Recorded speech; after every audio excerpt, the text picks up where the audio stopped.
آج کے اس خطبہ جمعہ میں آپ کے سامنے میں نے اللہ کے کلام سے ایک آیت کریمہ کو پیش کیا ہے۔ آپ اچھی طرح سے جانتے ہیں کہ اللہ رب العالمین نے انسان کو عمل کے لیے پیدا کیا ہے، اور عمل کے لیے علم کا ہونا ضروری ہے۔ بات یہ واضح ہو گئی کہ دونوں لازم و ملزوم ہیں۔ علم کو طاقت ملتی ہے عمل سے، اور عمل کو طاقت ملتی ہے علم سے۔ دونوں لازم و ملزوم ہیں۔ علم آ جائے تو عمل کرنا ہے، عمل کرنا ہو تو علم حاصل کرنا ہے۔ اللہ رب العالمین نے انسان کو عمل کے لیے پیدا کیا ہے، تو عمل کی بہت قیمت ہے، عمل کی بہت اہمیت ہے، عمل کا مقام بہت اونچا ہے۔ اس کا آپ اندازہ لگانا چاہتے ہیں تو ان آیات سے اس کا اندازہ لگائیں۔ ایک مقام پر قرآن مجید میں اللہ رب العالمین نے فرمایا وَاصْنَعِ الْفُلْكَ بِأَعْيُنِنَا وَوَحْيِنَا وَلَا تُخَاطِبْنِي فِي الَّذِينَ ظَلَمُوا إِنَّهُمْ مُغْرَقُونَ۔ یہ حضرت نوح علیہ السلام ہیں۔ اللہ تعالی ہر چیز پر قادر ہے، بغیر جو ہے اللہ تعالی حضرت نوح علیہ السلام کو کشتی بنانے کا حکم دیے کہ قوم کو تباہ کر سکتا ہے۔ نوح علیہ السلام کی قوم کو ان کے گناہوں کی پاداش میں سزا دے سکتا ہے، لیکن اس کے باوجود اللہ تعالیٰ نے نوح علیہ السلام کو حکم دیا وَاصْنَعِ الْفُلْكَ، آپ کشتی کو بنائیں ہماری وحی کی بنیاد پر، وَلَا تُخَاطِبْنِي فِي الَّذِينَ ظَلَمُوا، ظالموں کے سلسلے میں آپ ہم سے بات چیت نہ کریں، وہ تو غرق کیے جائیں گے، انہیں ڈبو دیا جائے گا۔ تو یہاں اللہ رب العالمین نے عمل کی اہمیت کو بتلاتے ہوئے یہ کہا کہ کتنی عمل کی اہمیت ہے، ہم ہر چیز پر قادر ہیں، اپنی قدرت کا اظہار کر سکتے ہیں، لیکن اس کے باوجود اللہ رب العالمین نے نوح علیہ السلام سے کہا کشتی کو بناؤ، اور بنانا ایک عمل ہے، لہذا اس سے عمل کی اہمیت اجاگر ہوتی ہے، عمل کی اہمیت کا پتہ چلتا ہے۔ ایک اور مقام پر اللہ رب العالمین نے موسیٰ علیہ السلام سے فرمایا وَأَوْحَيْنَا إِلَى مُوسَىٰ، ہم نے موسیٰ علیہ السلام کی طرف وحی کی۔ وحی میں کون سی بات تھی؟ أَنِ اضْرِبْ بِعَصَاكَ الْحَجَرَ او أَنِ اضْرِبْ بِعَصَاكَ الْبَحْرَ، دونوں جگہ پر عمل ہے کہ آپ کو حرکت کرنا ہے، آپ کو عمل کرنا ہے، اپنے ہاتھ کا استعمال کرنا ہے، لاٹھی کے ذریعے سمندر پر لاٹھی کو دے مارنا ہے۔ اس عمل کے بعد فَانْفَلَقَ فَكَانَ كُلُّ فِرْقٍ كَالطَّوْدِ الْعَظِيمِ، یہ اللہ تعالیٰ کی قدرت کا پھر اظہار ہوگا۔ ایک تیسرے مقام پر اللہ رب العالمین نے مریم علیہ السلام سے فرمایا وَهُزِّي إِلَيْكِ بِجِذْعِ النَّخْلَةِ تُسَاقِطْ عَلَيْكِ رُطَبًا جَنِيًّا، یہ جو کھجور کا تنا ہے، یہ جو کھجور کا درخت ہے، اس کو اپنی طرف ہلا، یہ ایک عمل ہے۔ اللہ تعالیٰ ہر چیز پر قادر ہے۔ مریم علیہ السلام کھجور کے تنے کو نہ ہلائیں، اللہ تعالیٰ کھجور کو اوپر سے نیچے ان کو عطا کر سکتا ہے، لیکن اس کے باوجود اللہ کا حکم آیا کہ کھجور کے تنے کو اپنی طرف ہلانا ہے، تب جا کر کے یہ کھجور تر و تازہ جو پھل ہیں یا تر و تازہ جو کھجور ہیں وہ تمہارے سامنے گرائے گا۔ تو معلوم یہ ہوا عمل کو بہت اہمیت ہے۔ نوح علیہ السلام کو کشتی والا عمل یا کشتی بنانے والے عمل پر زور دیا گیا، موسیٰ علیہ السلام کو سمندر پر لاٹھی مارنے والے عمل کی طرف توجہ دلائی گئی، مریم علیہ السلام کو یہ کہا گیا کہ وہ کھجور کے تنے کو اپنی طرف ہلائیں۔ تو معلوم ہوا عمل کو بہت زیادہ اہمیت ہے، اللہ نے عمل کے لیے ہم کو پیدا کیا ہے۔ ہمیں دنیا بنانی ہے، آخرت کو سنوارنا ہے، عمل کرنا ہوگا۔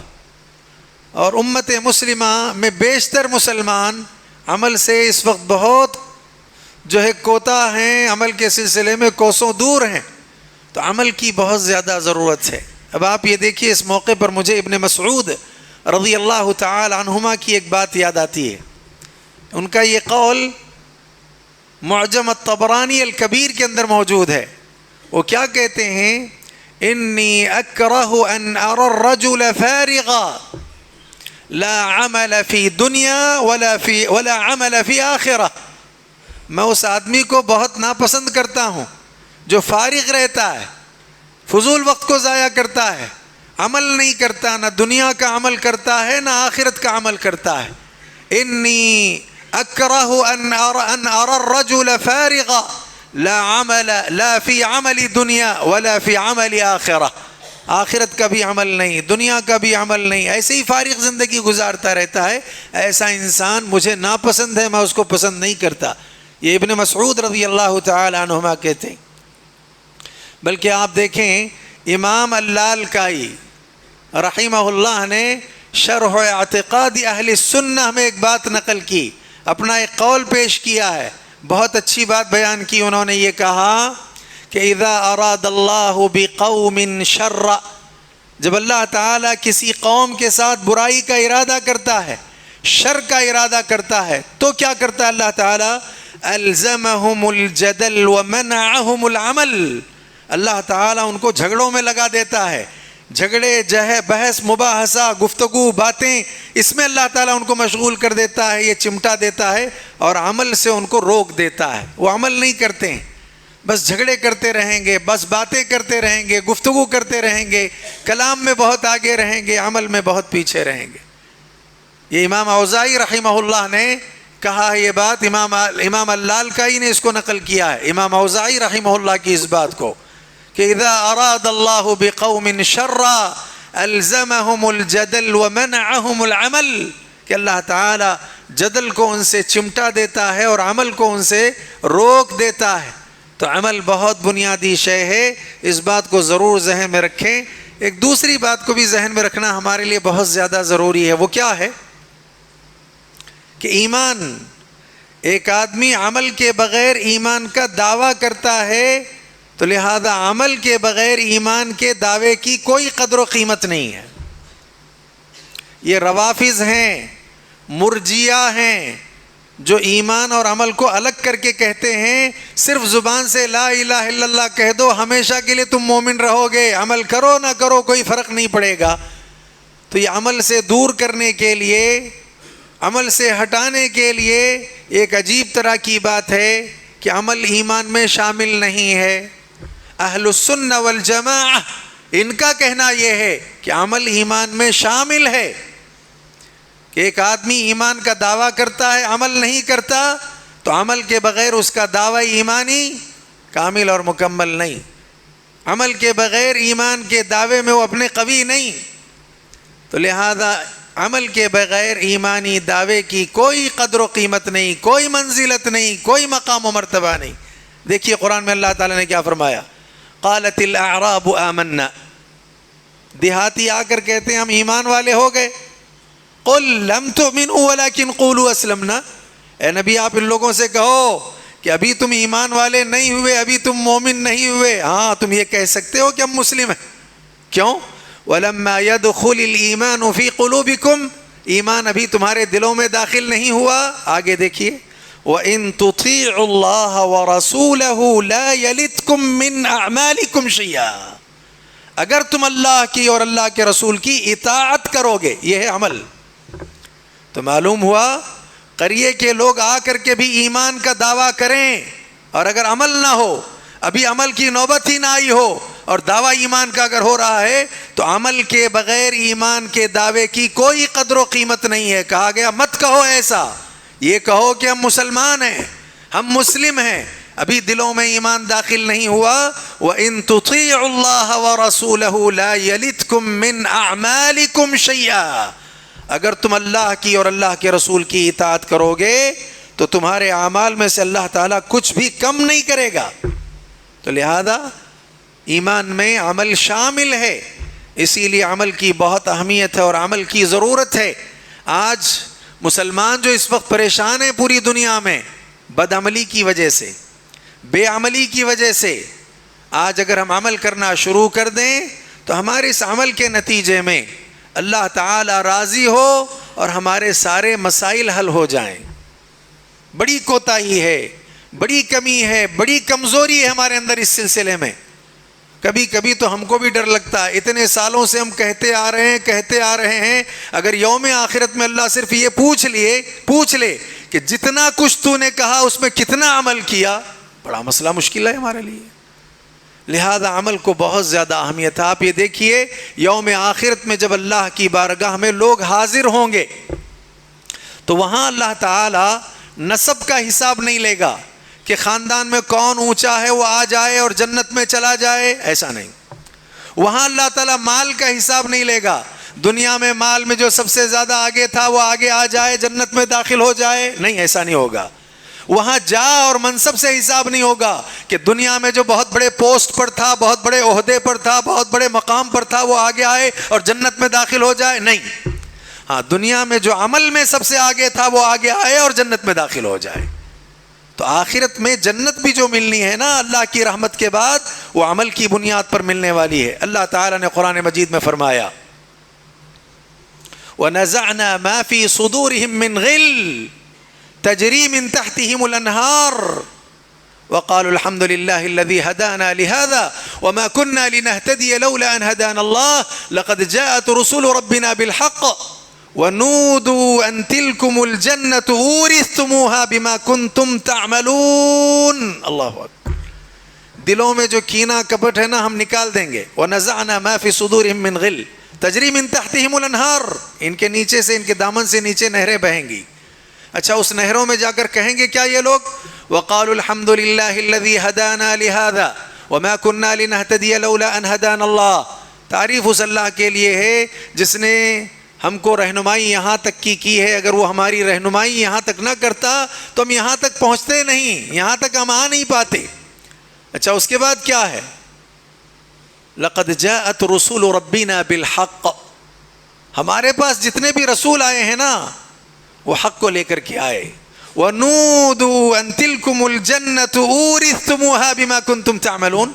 پکار کر کے کہا جائے گا کہ یہ جنت جو تمہیں وراثت میں دی جاتی ہے نا، یہ کس وجہ سے ہے؟ بِمَا كُنْتُمْ تَعْمَلُونَ. جو تم دنیا میں عمل کرتے تھے اس عمل کی بنیاد پر تمہیں جو ہے یہ جنت عطا کی جاتی ہے. تو معلوم یہ ہوا کہ آخرت میں جنت کا حصول بھی عمل ہی کی بنیاد پر ہے. تو عمل کو بہت اہمیت ہے، اس کی بڑی قیمت ہے. شریعت پر عمل کرنے کا مزاج پیدا کریں، عمل کرنا شروع کر دیں. بلکہ قرآن مجید میں اللہ تعالیٰ نے موت کے وقت کا نقشہ کھینچتے ہوئے فرمایا الذین تتوفاہم الملائکۃ طیبین یقولون سلام علیکم ادخلوا الجنہ بما کنتم تعملون. اللہ اکبر. وہ جو فرشتے آتے ہیں نیک لوگوں کی جانوں کو لینے کے لیے، جان نکالتے ہوئے کہتے ہیں سلام علیکم ادخلوا الجنۃ بما کنتم تعملون. تم پر سلامتی ہو، داخل ہو جاؤ اس جنت میں. ادخلوا الجنہ. اچھا، جنت میں داخل کیوں ہو؟ بما کنتم تعملون، اس لیے کہ تم جو عمل کرتے تھے ان عملوں کے سبب تم جنت میں داخل ہو جاؤ. تو عمل کی وجہ سے موت کے وقت میں فرشتے جنت کی بشارت دیتے ہیں. عمل کی وجہ سے اللہ تعالیٰ آخرت میں لوگوں کو جنت کا حقدار بناتا ہے. اور آخرت میں جو سوال ہوگا وہ سوال بھی عمل ہی کا ہوگا، عمل ہی سے متعلق سوال ہونے والا ہے. اللہ نے قرآن مجید میں فرمایا وَلَوْ شَاءَ اللَّهُ لَجَعَلَكُمْ أُمَّةً وَاحِدَةً وَلَكِنْ يُدْخِلُ مَنْ يَشَاءُ فِي رَحْمَتِهِ. وَلَوْ شَاءَ اللَّهُ لَجَعَلَكُمْ أُمَّةً وَاحِدَةً وَلَكِنْ يُدْخِلُ مَنْ يَشَاءُ فِي رَحْمَتِهِ. اللہ تعالیٰ اگر چاہتا تو سارے لوگوں کو ایک ہی کر دیتا، ایک ہی گروہ بنا دیتا. وَلَكِنْ يُضِلُّ مَنْ يَشَاءُ وَيَهْدِي مَنْ يَشَاءُ. جسے چاہتا ہے وہ ہدایت دیتا ہے، جسے چاہتا ہے وہ گمراہ کرتا ہے. وَلَتُسْأَلُنَّ عَمَّا كُنْتُمْ تَعْمَلُونَ. وَلَتُسْأَلُنَّ عَمَّا كُنْتُمْ تَعْمَلُونَ. جو تم عمل کرتے ہو ضرور بالضرور اس کے بارے میں پوچھا جائے گا. تو آخرت میں پوچھ جو ہوگی وہ عمل کو لے کر کے. آخرت میں جنت جو ملے گی وہ عمل کی بنیاد پر. موت کے وقت میں فرشتے جو بشارت دیں گے وہ عمل کی بنیاد پر. اور ایمان میں عمل شامل ہے. تو ایک مومن کو عمل کرنا چاہیے. بار بار قرآن پڑھتے ہیں ہم الا الذین آمنوا وعملوا الصالحات، الا الذین آمنوا وعملوا الصالحات.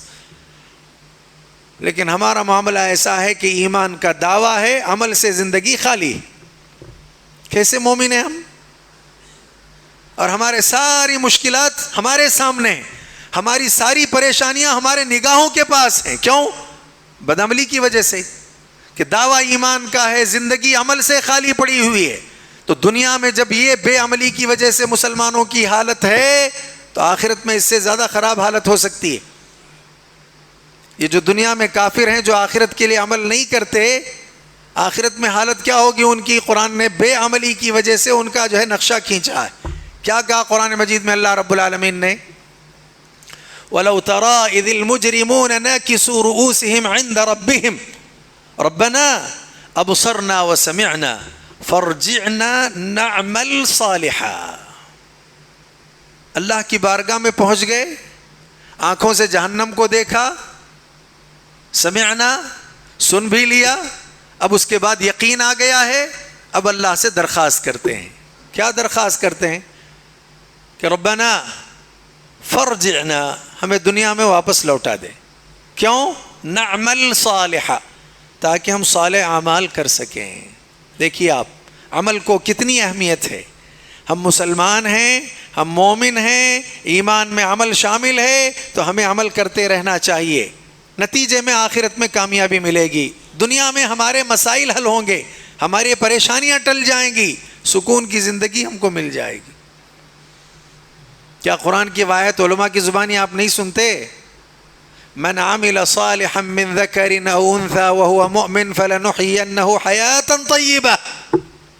دیکھیے دنیا کی زندگی اچھی بنانا ہے تو جو بھی مرد عورت مومن ہو کر کے نیک عمل کرے، اللہ نے تاکیداً یہ بات کہی فَلَنُحْيِيَنَّهُ، ضرور بالضرور ہم اس کی دنیا کی زندگی کو اچھا کر دیں گے، اور اس سے زیادہ بہتر عمل اس کو، اس سے زیادہ بہتر بدلہ ہم اس کو آخرت میں عطا کریں گے. عمل چاہیے، عمل. جب تک ہم عمل والا اپنے آپ کو نہیں بنائیں گے، ہمارے دنیا آخرت کے مسائل کا حل نہیں ہوگا. پتہ نہیں مسائل کے حل کے لیے لوگ کیا کہتے ہیں، فلاں کے پیچھے بھاگو، حالات ایسے ہیں، اگر ان کے پیچھے جاؤ گے تو کامیابی ملے گی، ان کے پیچھے جاؤ گے تو کسی کے پیچھے جانے سے کامیابی ملنے والی نہیں ہے. آپ کو کامیابی حاصل کرنا ہے، اللہ کی طرف دوڑو. آپ کو کامیابی حاصل کرنا ہے، اللہ کے احکام پر عمل کرو. آپ کو کامیابی حاصل کرنا ہے، لہذا اللہ کے نبی کی سنتوں پر عمل پیرا ہو جاؤ، اللہ تعالیٰ کامیابی عطا کریں گے.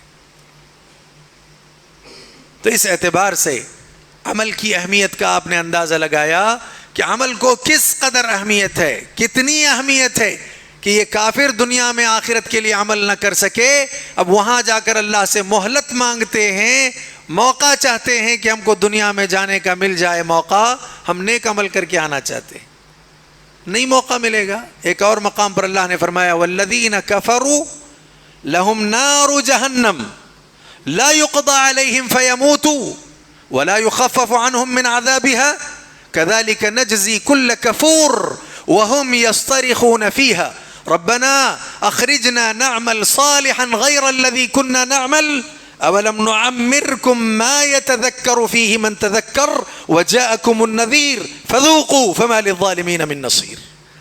کیا آیتیں ہیں یہ؟ کافر لهم نار جہنم، ان کے لیے جہنم کی آگ ہے، لا يقضى عليهم فيموتوا، ایسا کوئی فیصلہ آگ میں جانے کے بعد نہیں ہوگا کہ وہ ہمیشہ کے لیے مر جائیں، ولا يخفف عنهم من عذابها، اور عذاب میں تخفیف بھی نہیں ہوگی. كذلك نجزي كل كفور، ہر ناشکرے کے لیے ہم ایسی سزا دیتے ہیں. وهم يصطرخون فيها، اب جہنم میں چیخ رہے ہیں، چلا رہے ہیں، پکار رہے ہیں، آوازیں لگا رہے ہیں.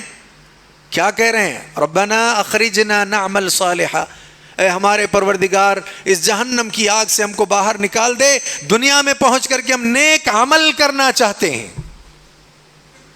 ربنا اخرجنا نعمل صالحا غیر الذی كنا نعمل. جواب کیا آتا ہے؟ اولم نعمرکم ما یتذکر فیہ من تذکر، نصیحت حاصل کرنے کے لیے کیا ہم نے تم کو اتنی عمریں نہیں دی تھی کہ ان عمروں میں تم نصیحت حاصل کر سکو؟ 60 سال، 70 سال، 20 سال، 25 50 سال. ڈرانے والے بھی آئے نا، وجاءکم النذیر، نہ تم ڈرے، نہ اس عمر کا صحیح استعمال کیا، نہ آخرت کے لیے عمل کیا. تو اب کیا کرنا؟ فذوقوا فما للظالمین من نصیر، جہنم کے عذاب کا مزہ چکھو، اب اس سے باہر نکالنے کے لیے یہاں کوئی تمہارا مددگار بھی نہیں ہے، کوئی مدد نہیں کرنے والا ہے۔ لہذا عمل کو بہت زیادہ اہمیت ہے، آدمی کو عمل کرنا چاہیے۔ اور یہ بات یاد رکھیں آپ کہ نیک اعمال آدمی کرتا ہے، شریعت کے احکام پر عمل کرنے کے لیے غور و فکر کرتا ہے، اس کا غور و فکر کرنا بھی ایک اچھا عمل ہے۔ قرآن مجید میں اللہ رب العالمین نے اس کے حوالے سے بیان فرمایا، ان فی خلق السماوات والارض واختلاف الليل والنهار لآیات لأولی الالباب الذین یذکرون اللہ قیاما وقعودا وعلى جنوبهم ويتفکرون فی خلق السماوات والارض ربنا ما خلقت هذا باطلا سبحانک فقنا عذاب النار۔ اب بہت ساری دعائیں ہیں، ان دعاؤں کے بعد دیکھیے اللہ کیا فرماتے ہیں، فاستجاب لهم ربهم انی لا اضیع عمل عامل منکم من ذکر او انثی۔ اللہ نے تمہاری دعائیں قبول کر لی ہیں، تم میں کے مرد اور عورت میں سے جن لوگوں نے بھی اچھا عمل کیا، لا اضیع عمل عامل منکم من ذکر او انثی، مرد عورت میں سے کوئی بھی عمل کرے اس کے عمل کو ہم ضائع نہیں کریں گے، اس کا اچھا بدلہ دیں گے۔ عمل کرو، عمل، دین عمل کے لیے آیا ہے، عبادت کے جتنی بھی طریقے ہیں وہ عمل سے متعلق ہیں، ساروں کا تعلق عمل سے ہے، لہذا ایمان سے عمل کو خارج نہیں کیا جا سکتا، ورنہ ہم سست ہو جائیں گے، کوتاہی اور کمی اور کمزوری آ جائے گی، نقصان ہوگا دنیا میں بھی ہمارا اور آخرت میں بھی ہم گھاٹا پانے والوں میں سے ہو جائیں گے۔ محنتی آدمی وہ ہوتا ہے جو محنت مسلسل کرتا ہے، عمل مسلسل کرتا ہے، کوشش مسلسل کرتا رہتا ہے، بڑا عقل مند آدمی ہے، بہت ہوشیار آدمی ہے، اسے معلوم ہے کہ میں دنیا میں ایسے ہی بیٹھنے کے لیے نہیں آیا، محنت کے لیے آیا ہوں، مشقت کے لیے آیا ہوں، کوشش کے لیے آیا ہوں، مجھے کوشش کرنی ہے۔ اسی لیے اللہ کے نبی علیہ الصلاۃ والسلام فرماتے ہیں، احب الاعمال الی اللہ ما دوم وان قل، اعمال میں اللہ کو سب سے زیادہ وہ عمل پسند ہیں جو بہت تھوڑے ہیں لیکن ہمیشہ کیے جاتے ہیں۔ تو عمل ہمیشہ ہونا چاہیے، کر لیا چھوڑ دیا، پھر کبھی شوق ہوا کر لیا پھر چھوڑ دیا، تو آپ تو اپنے نفس کے مطابق عمل کرتے ہیں، شریعت یہ آپ سے نہیں چاہتی ہے۔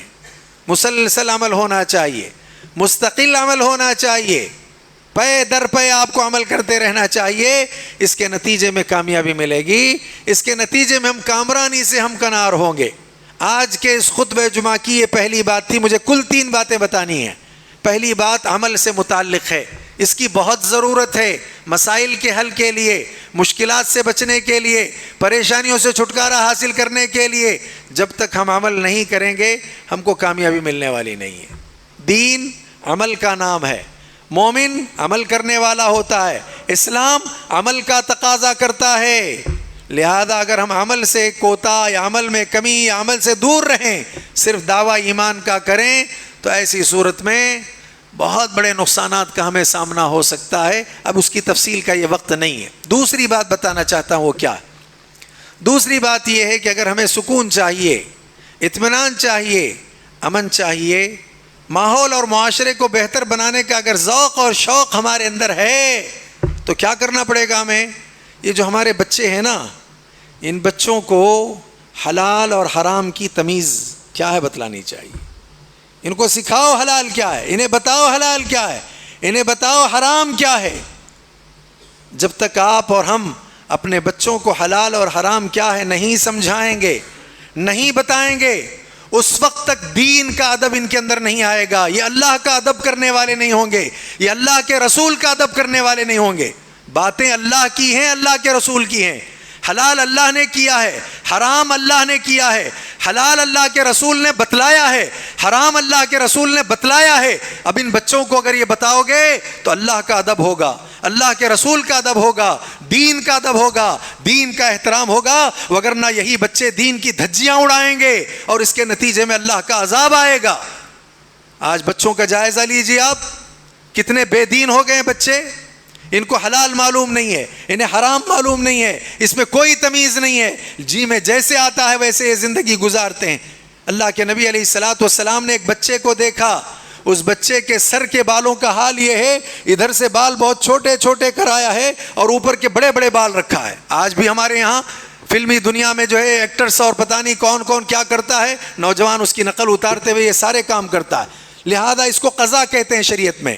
یہ قضا ہے کہ ادھر کے سارے بال ایک جگہ کے بہت چھوٹے کر دیے، اوپر کے بڑے بڑے رکھے. ایک بچے کو اللہ کے نبی نے اس حالت میں دیکھا، اور اللہ کے نبی علیہ السلام نے بچے کو تعلیم دی اور سمجھایا کہ بال اس طرح رکھے نہیں جاتے ہیں، یا تو سارے سر کے بال برابر برابر میں کٹ کر لو، برابر برابر اس کو کتروا لو، یا تو سارے سر کے بالوں کو اونچا یعنی بڑا کر لو، لمبا کر لو.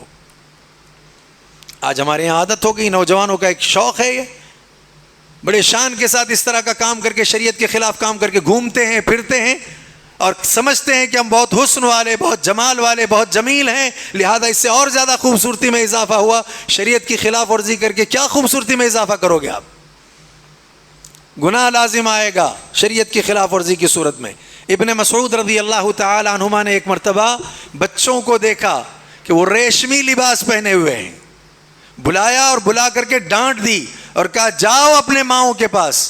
بلکہ ایک اس میں ہے کہ اس کے کچھ حصے کو پھاڑا اور پھاڑ کر کے کہا جاؤ اپنے ماؤں کے پاس اور اپنے ماؤں سے کہو کہ ہمیں یہ کپڑا نہ پہنائیں، اس کے علاوہ کپڑا پہنائیں. اس کے بعد بیان فرمایا کہ اللہ کے رسول صلی اللہ علیہ وسلم نے مردوں کے لیے ریشم کے کپڑے حرام کر دیے ہیں اور عورتوں کے لیے اس کی اجازت ہے. تو حرام کیا ہے بچوں کو بتاؤ، حلال کیا ہے بچوں کو بتاؤ، اس کے درمیان تمیز کرو، بتاؤ ان لوگوں کو، سمجھاؤ انہیں.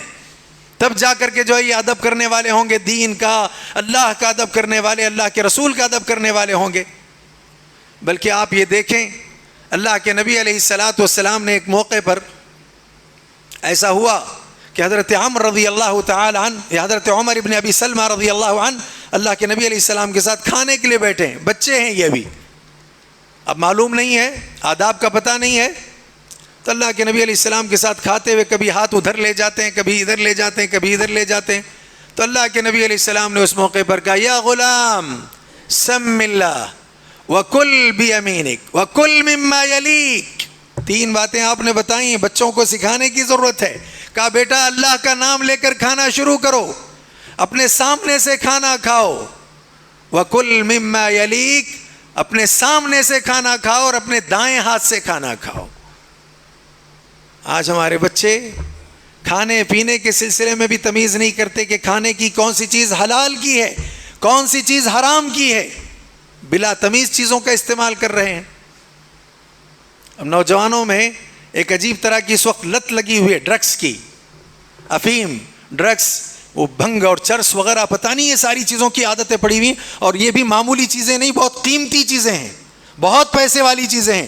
اب ظاہری بات ہے جب یہ ڈرگس اتنا قیمتی ہے، اتنا اس پر پیسہ خرچ کرنا ہے، تو ایک غریب تو لینے سے رہا، مالدار کی اولاد ہی یہ کام کرے گی، جن کے پاس مال پڑا ہوا ہے، جن کے پاس دولت پڑی ہوئی ہے. لہذا بچے اس طرح کی حرکتیں کریں گے. ڈرگس خرید لیا، چھوٹی موٹی چیزیں نشہ کی ناک پر چڑھا لی اور نشہ کر لیا، پیسے جو ہے خوب برباد کر دیے اور اپنی صحت کو خراب کر لیا، اور ساتھ ہی ساتھ اپنی دنیا برباد کر لی. اور ساتھ ہی ساتھ جب وہ حرام کھائیں گے، حرام پئیں گے، نیک اعمال قبول نہیں ہوں گے، اعمال برباد ہو گئے، اور اعمال جب آخرت میں قبول نہیں ہوں گے تو آخرت برباد ہو گئی.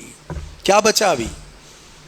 ان بچوں کو، بڑوں کو حلال اور حرام کیا ہے بتائیے آپ، اس کا پابند کیجئے. یہ حرام ہے، یہ کرنا ہے، چھوڑنا ہے، یہ حلال ہے، اس کو اپنانا ہے. لہذا یہ بچے پیسے ضائع کرتے ہیں، یہ بچے اپنی صحت برباد کرتے ہیں، یہ بچے اپنی دنیا برباد کرتے ہیں، یہ بچے اپنے اعمال برباد کرتے ہیں، یہ بچے اپنی آخرت برباد کرتے ہیں. ماں باپ کو اس کا احساس نہیں ہے. باپ پیسہ کماتا ہے اور بیٹا پیسہ ضائع کرتا ہے. اگر بڑوں کو یہ عادت اور یہ لت لگی ہوئی ہے، یہ اس سے زیادہ قبیح چیز ہے کہ وہ اپنی صحت کو برباد کرے، اپنے پیسے کو برباد کرے، اپنی آخرت کو برباد کرے. کون سی عقل مندی کا ثبوت دیا اس نے؟ لہذا اس بات کو ضرور یاد رکھیے کہ بچوں کو حرام کیا ہے، حلال کیا ہے، یہ بتانا چاہیے. اللہ کے نبی علیہ السلام کے نواسوں میں سے ایک نواسے نے صدقے کی کھجوروں میں سے صرف ایک کھجور ایک مرتبہ استعمال کرنا شروع کر دیا تو اللہ کے نبی نے کہا کخ کخ، اسے نکالو باہر. اور اس کے بعد کہا آل بیت پر، نبی علیہ الصلوۃ والسلام کے گھرانے پر صدقہ حرام ہے.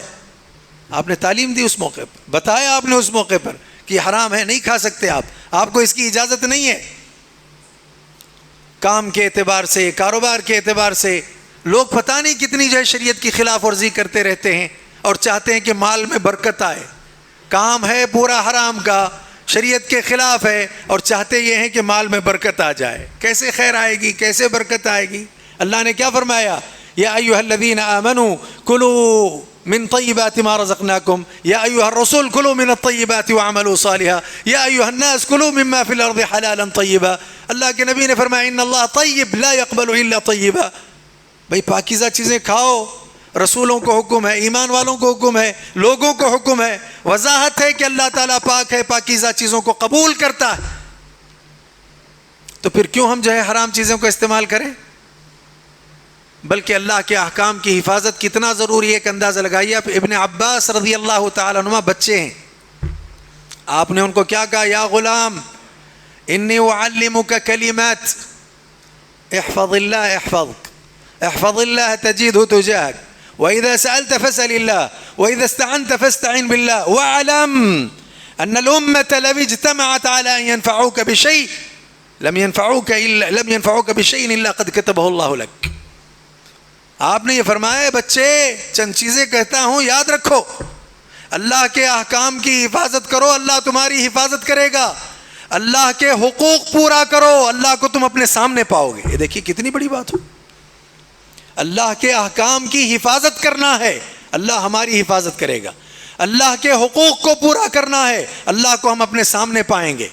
جب کبھی کچھ مانگنا ہو اللہ سے مانگو. اس کے بعد کہا جانو بچے، ابن عباس رضی اللہ تعالیٰ عنہ فرما رہے ہیں اللہ کے نبی، اے غلام اچھی طرح جان جاؤ، سارے لوگ مل کر کے اگر تمہیں نفع پہنچانا چاہیں نہیں نفع پہنچا سکتے مگر اتنا جتنا اللہ نے تمہارے لیے نفع لکھ دیا ہے. سب مل کر کے نقصان دینا چاہیں نہیں نقصان دے سکتے مگر اتنا جتنا اللہ نے تمہارے لیے لکھ دیا ہے. آج کیا سمجھتے ہیں ہم لوگ؟ حالات بد سے بدتر ہیں، حالات ایسے ہیں، فلاں ہیں. اگر اللہ نے لکھ دیا ہے، تقدیر پر ہمارا ایمان ہے، ایمان کا تقاضا ہے کہ ہمیں اسے قبول کرنا ہوگا، اپنے اعمال کی اصلاح کرنی ہوگی اور اپنی کمی اور کوتاہیوں پر نظر ڈالنا ہوگا. کیونکہ اللہ نے کیا فرمایا قرآن میں؟ ظہر الفساد فی البر والبحر بما کسبت ایدی الناس لیذیقہم بعض الذی عملوا لعلہم یرجعون. یہاں بھی عمل ہی کی بات ہے. خشکی میں فساد عام ہو گیا، تری پہ فساد عام ہو گیا. سبب کیا ہے؟ تمہارے ہاتھوں کی کمائی ہے، تمہاری کمی ہے، تمہاری کمزوری ہے. پھر اللہ کہتے ہیں عذاب کیوں دیتے ہم؟ لیذیقہم بعض الذی عملوا، بعض برے اعمال جو ان لوگوں نے کیے ہیں ان کا مزہ چکا رہے ہیں ہم. برے اعمال تو ہے نا، اس وجہ سے مزہ چکنا ہے.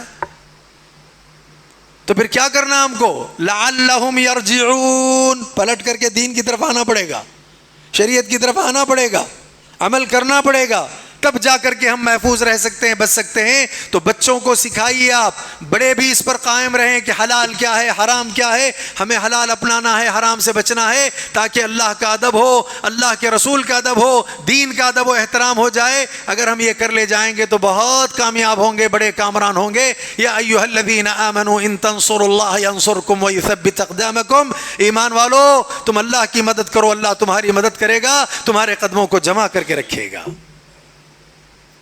تو بچوں کو سکھانے کی ضرورت ہے، بتانے کی ضرورت ہے کہ بھئی کیا حلال ہے اور کیا حرام ہے. باتیں بہت ہیں اس سلسلے میں. تیسری بات بتا کر کے میں اپنے خطبہ جمعہ کو مکمل کرتا ہوں.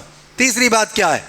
تیسری بات یہ ہے کہ اگر معاشرے کی اصلاح چاہتے ہیں تو یہ جو ہمارے بچے ہیں، جوان ہیں، ان کو بتائیے کہ بڑوں کا ادب کیا ہے. علماء کا ادب و احترام کرنا چاہیے، بڑوں کا ادب و احترام کرنا چاہیے. اب حال یہ ہے کہ جو چھوٹے ہیں وہ بہت بڑے ہو گئے ہیں، ان میں بھی اگر کسی کو ذرا بولنے آتا ہے تو بہت زیادہ بولنے لگ گیا ہے. نتیجہ یہ کہ بڑے خاموش ہیں، بڑوں کا ادب نہیں، بڑوں کا احترام نہیں، ان کی عزت نہیں، ان کی تکریم نہیں. علماء، مدرسین، مربی جو بھی تمہارے ہیں ان کا کوئی پاس و لحاظ نہیں ہے. لہذا نتیجے میں ماحول بڑا خراب ہو گیا، حالات بڑے خراب ہو گئے. آپ دیکھیے اللہ کے نبی علیہ الصلوۃ والسلام نے کیا فرمایا؟ لیس من امتی من لم یجل کبیرنا ویرحم صغیرنا ویعرف لعالمنا حقا.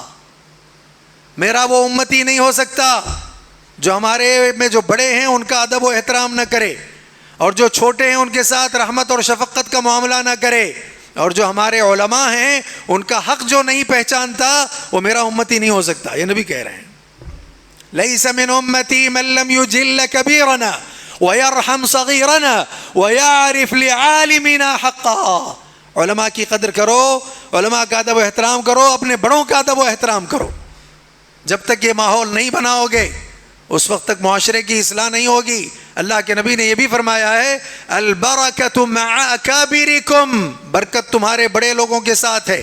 جو علم میں، تقوی میں، عمر میں بڑے ہیں ان کے ساتھ اللہ رب العالمین نے برکت کو رکھا.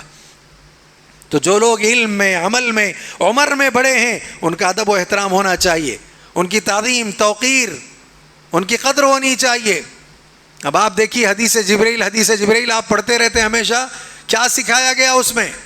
بہت صاف کپڑے پہن کر کے جبریل امین آئے، اپنے بالوں کو بالکل وہ کالا کلوٹے، بالکل کالے بال تھے، بالوں کی اصلاح کے ساتھ اللہ کے نبی کی خدمت میں آئے. اللہ کے نبی کو پہچانا. اللہ کے نبی کون ہیں؟ یعلمہم الکتاب والحکمہ، کتاب اور حکمت کی تعلیم دینے والے معلم ہیں. اب معلم کے پاس آئے ہیں تو دیکھیے ادب کتنا ہے. نبی کے پاس آ کر انتہائی ادب کے ساتھ بیٹھتے ہیں، نبی کے قریب ہو کر کے بیٹھتے ہیں اور دو زانوں ہو کر کے بیٹھتے ہیں، اپنے ہاتھ اپنے رانوں پر رکھتے ہیں اور اس کے بعد اللہ کے نبی سے سوالات کرتے ہیں. سوالات کے بعد جب چلے گئے تو جانے کے بعد اللہ کے نبی نے پوچھا صحابہ سے، جانتے ہو یہ کون تھے؟ صحابہ نے کہا اللہ و رسولہ عالم، اللہ ان کے رسول کو زیادہ معلوم ہے، میں نہیں معلوم. تو کہا انہ جبریل اتاکم یعلمکم دینکم، یہ جبریل تھے تمہارے پاس تمہارا دین سکھانے کے لیے آئے تھے. تو اسلام دین ہے، ایمان دین ہے، احسان دین ہے، قیامت کی نشانیاں جو بتلائی گئیں وہ دین میں ہیں. لہذا وہ ساری چیزیں جہاں دین ہیں وہیں ایک معلم کے ساتھ، استاد کے ساتھ شاگرد کو کیسا سلوک کرنا چاہیے آ کر کے بتایا ہے.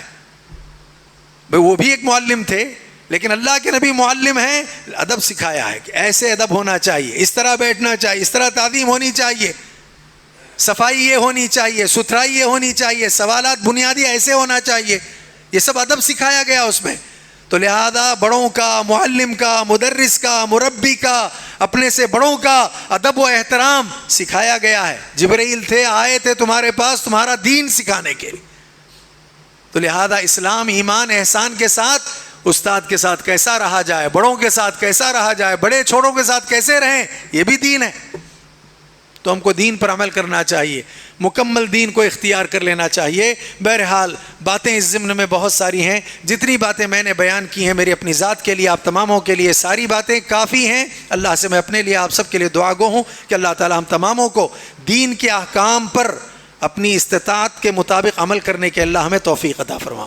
اے اللہ ہر آفت، ہر بلا، ہر مصیبت سے ہماری حفاظت فرما، دنیا آخرت کو ہماری سنوار دے اور ہمارے ہر مسئلے کو حل فرما دے. اقول قولی ھذا واستغفر اللہ لی ولکم ولسائر المسلمین واستغفروہ انہ هو الغفور الرحیم.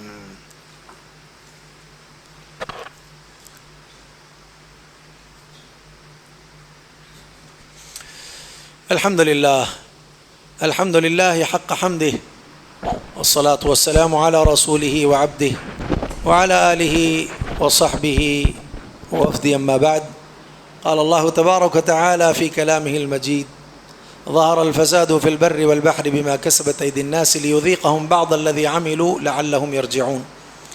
حضرات، میں نے کہا کبھی بے عملی کی وجہ سے دنیا میں بھی سزائیں ملتی ہیں. اللہ تعالیٰ سزا سے دوچار کرتا ہے. دیکھیے بارشوں کا موسم ہے، بارشیں نہیں ہو رہی ہیں، تو پھر اب ایسی صورت میں ہمیں دیکھنا ہوگا کون سی عملی کوتاہی ہماری ہے کہ جس کے نتیجے میں اللہ نے بارش کو روک لیا. کئی اسباب ہیں، اگر یہ جانور نہ ہوتے تو پھر بارش ہی نہ ہوتی، لیکن اللہ تعالیٰ جانوروں کی وجہ سے ہم پر رحم فرماتا ہے. روایتوں سے تو یہ بھی معلوم ہوتا ہے، آثار ہیں مصنف عبد الرزاق وغیرہ میں، یہاں جو علماء ہیں ان سے بعد میں جا کر پوچھ لینا آپ، مصنف عبد الرزاق وغیرہ میں جو ہے آثار ہیں کہ اگر بارش نہیں ہوتی، جانور پیاسے مر رہے ہوتے ہیں، تو اس موقع پر وہ مخلوقات میں، انسانوں میں جو گنہگار شر قسم کے فحش کام کرنے والے انسان ہوتے ہیں، ان کو وہ بھی برا سمجھتے ہیں. وہ کہتے ہیں ان کی وجہ سے بارش کو روک لیا گیا. جانوروں کی وجہ سے بارش ہوتی ہے، انسانوں کے برے عملوں کی وجہ سے بارش کو روک لیا جاتا ہے. تو لہذا اس اعتبار سے ان عملوں میں ایک عمل یہ ہے کہ مال والے اپنے مال کی زکوٰۃ نہ نکالیں. غریبوں کا خیال نہ کریں، معاشرے کے فقراء کا خیال نہ کریں، مال کے کمائی کے لیے غلط راستہ اپنانے لگ جائیں، ایسے بہت سارے اسباب ہیں، لہذا ان اسباب کو بھی ذہن میں رکھنے کی ضرورت ہے۔ مال کمائیے درست راستے سے، صحیح جگہوں پر اسے لگانے کی کوشش کیجیے۔ بہرحال آج جمعہ کے بعد جاتے جاتے آپ لوگوں سے درخواست یہ ہے کہ آپ اپنے مال کا کچھ حصہ اس مسجد کے جملہ ضروریات کو پورا کرنے کے لیے آپ لگائیے۔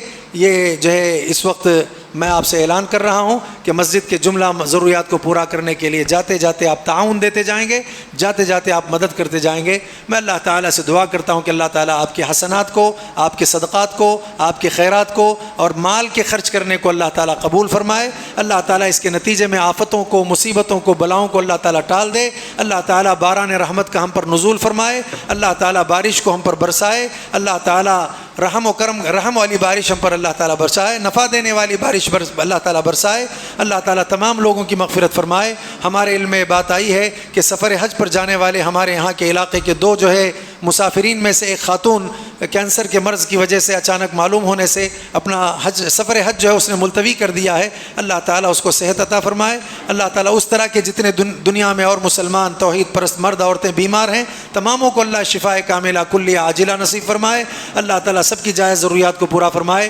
جو دنیا میں زندہ ہیں اللہ تعالیٰ ان کی کوششوں کو، کاوشوں کو اللہ تعالیٰ بارآور فرمائے۔ اللہ جو مر کر کے قبرستان پہنچ چکے ہیں ان کی مغفرت فرمائے۔ اللہ تعالیٰ ہر آفت سے، ہر بلا سے، ہر مصیبت سے ہمیشہ کے لیے ہم سب کی حفاظت فرمائے۔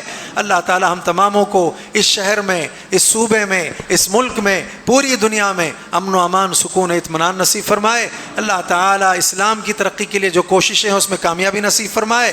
اسلام کے خلاف جو غلط منصوبے ہیں اللہ اس میں ناکامی عطا فرمائے۔ اللہ تعالیٰ سب کو امان، سکون و اطمینان کی زندگی نصیب فرمائے۔ اللہم اغفر لجمیع المؤمنین والمؤمنات والمسلمین والمسلمات الاحیاء منهم والاموات انك سمیع قریب مجیب الدعوات۔ عباد اللہ رحمنی ورحمکم اللہ، ان اللہ یأمر بالعدل والإحسان وإیتاء ذی القربى وینہى عن الفحشاء والمنکر والبغی یعظکم لعلکم تذکرون۔ اذکروا اللہ یذکرکم ودعوه یستجب لکم ولذکر اللہ تعالی اعلی واولی واعز واجل واهم اکبر۔ اقم الصلاة۔